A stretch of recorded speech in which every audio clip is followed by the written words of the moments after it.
Good evening. Hello, everybody. Welcome to our Leonardo platform. Now, when you make an account, this is going to be the first thing you see, and this is our Leonardo homepage.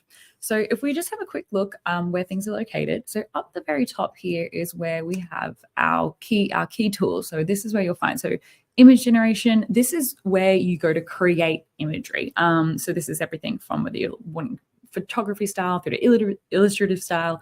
This is kind of where you build the images in the first place.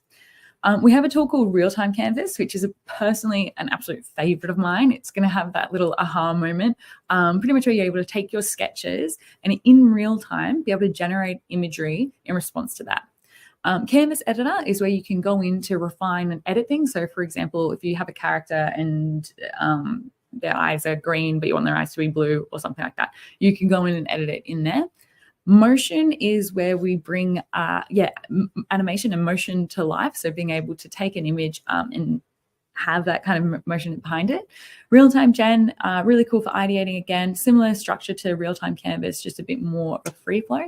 And then Universal Upscaler, I think this one's one of the best in the game, is where we're able to upscale images. So taking an image of a certain resolution or size and be able to maximize it and make it really beautiful and high res and the best it can be for whether you're using it for commercial use or future use cases.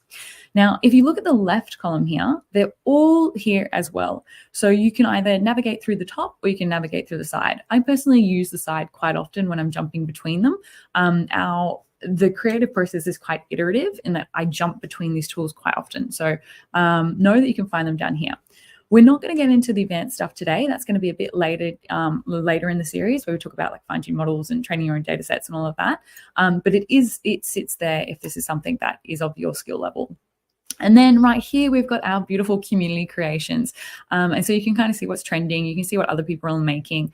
What's cool about our public feed is you're able to see kind of how they got there, what models they used, and it's really good for education. So if you're looking for inspo, it could be a really good place to get started.